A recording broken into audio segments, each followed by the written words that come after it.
Good morning students. Welcome to all of you in my class. Today's topic is parts of speech from English grammar portion. Parts of speech class 6 से लेकर 12 तक के सभी students के लिए important topic है बच्चों.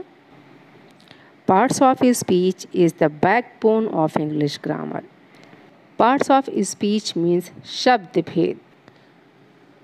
Parts of speech discuss करने से पहले चलिए बच्चों हम लोग जान लेते हैं कि सेंटेंस या वाक्य क्या होता है.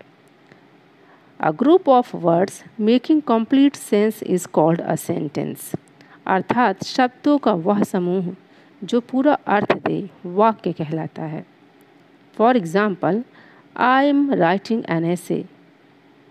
मैं एक निबंध लिख रही हूँ.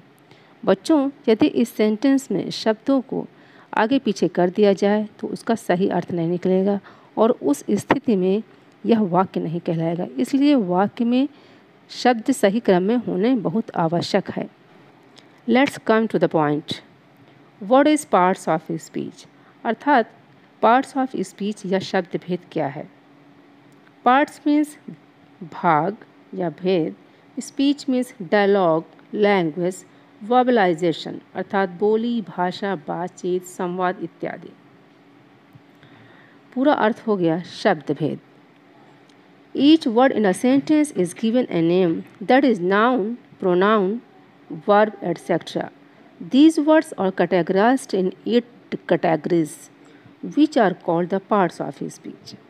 अर्थात किसी वाक्य में प्रयोग होने वाले शब्दों को उनके कार्य एवं स्थिति के आधार पर 8 भागों में बांटा गया है, जो इस प्रकार है. फर्स्ट इज नाउन अर्थात संज्ञा. सेकंड इज प्रोनाउन अर्थात सर्वनाम. थर्ड इज एडजेक्टिव विशेषण. फोर्थ वर्ब या क्रिया. फिफ्थ एडवर्ब मीन्स क्रिया विशेषण. प्रेपोजिशन संबंध सूचक अव्यय. सेवेंथ इज कंजंक्शन अर्थात संयोजक या समुच्चय बोधक अव्यय.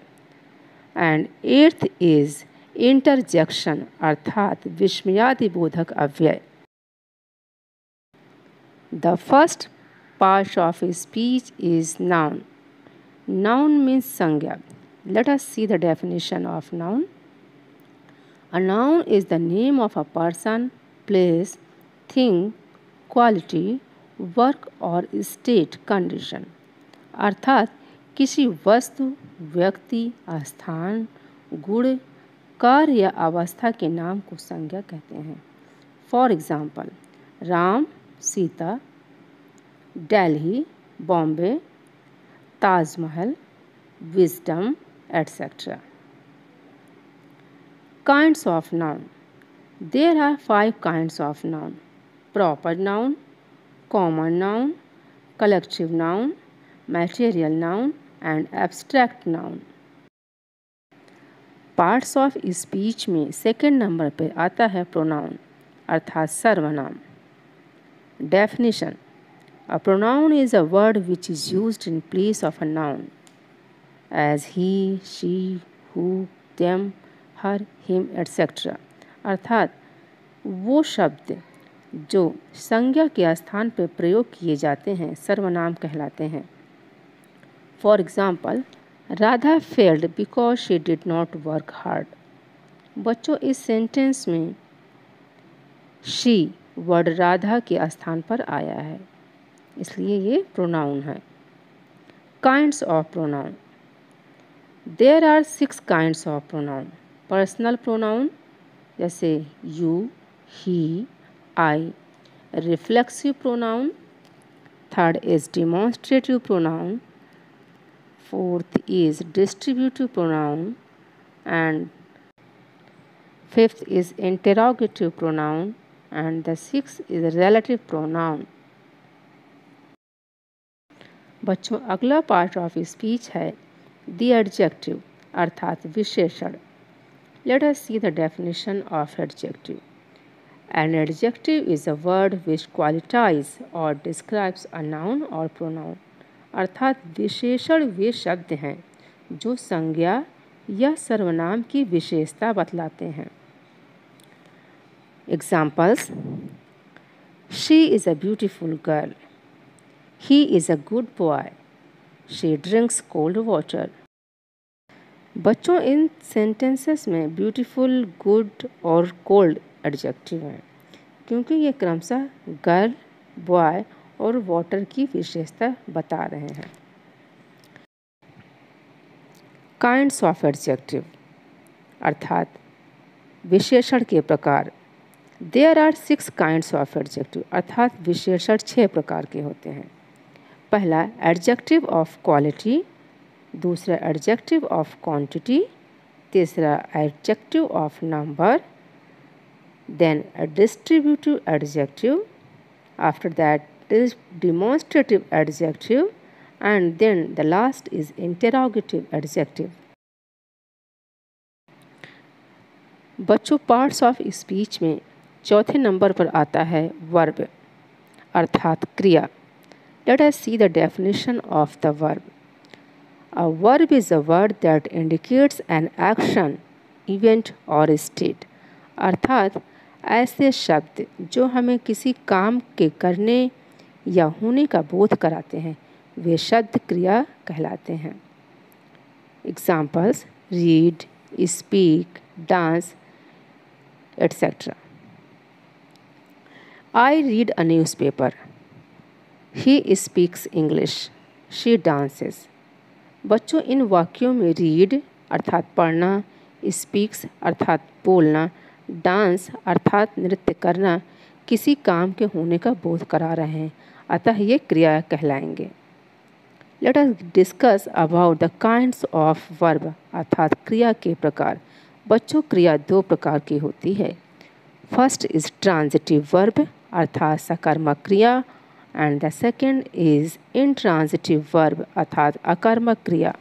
बच्चों, 5वें नंबर पर आता है द एडवर्ब अर्थात क्रिया विशेषण।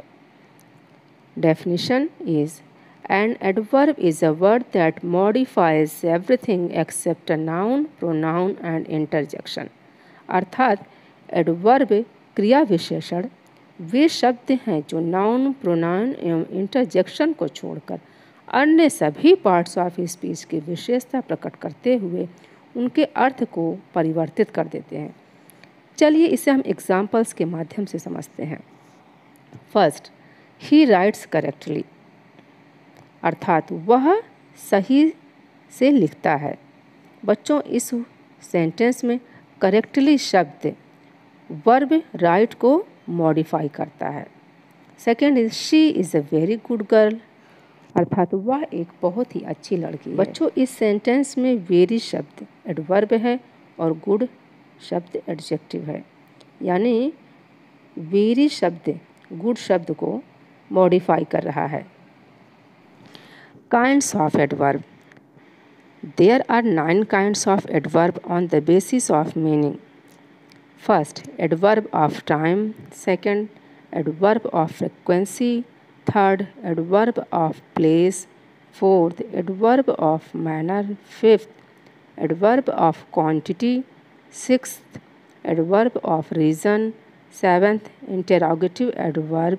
Eighth, reason, purpose, consequence, and ninth is relative adverb. बच्चों, पार्ट्स ऑफ स्पीच में 6वें नंबर पर आता है प्रेपोजिशन अर्थात संबंध सूचक अव्यय। Let us see the definition.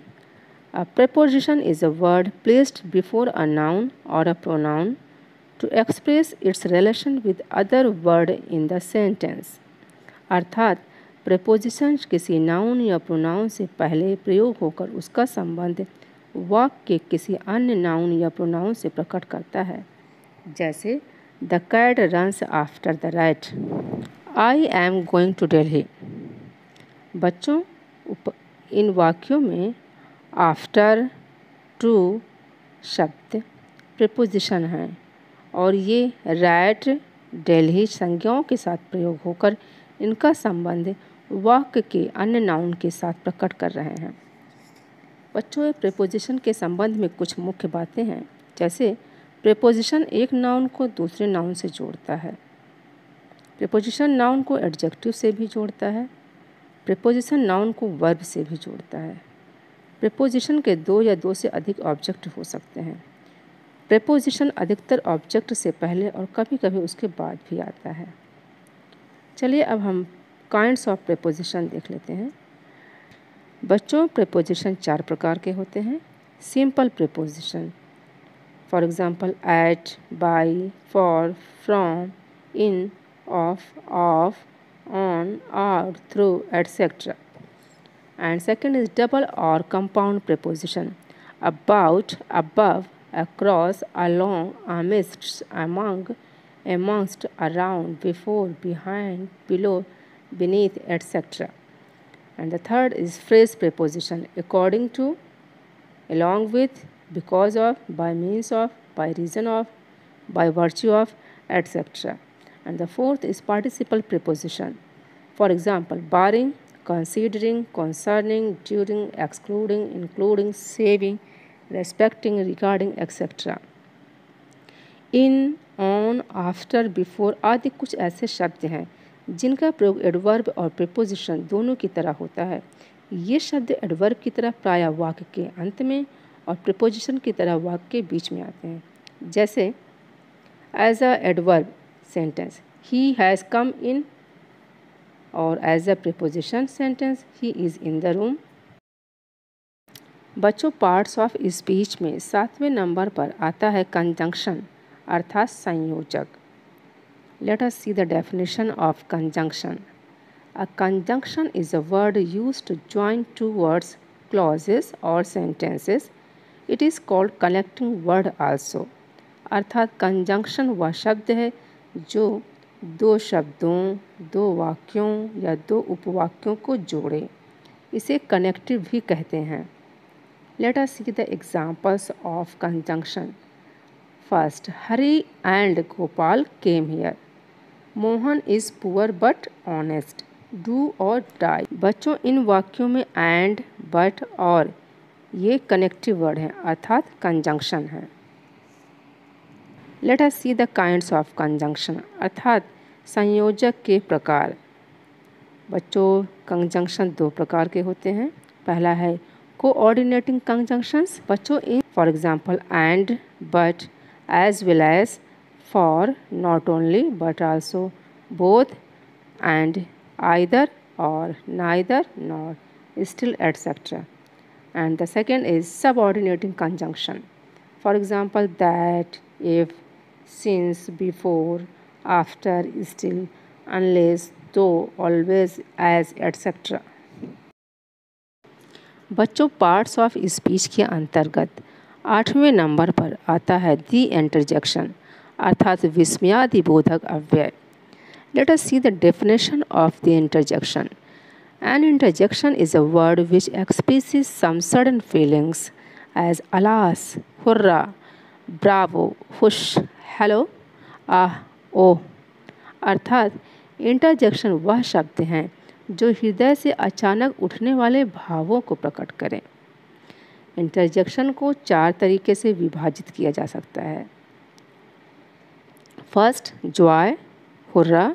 Second, grief, alas. Third, surprise, हाँ, व्हाट, आह, ओह।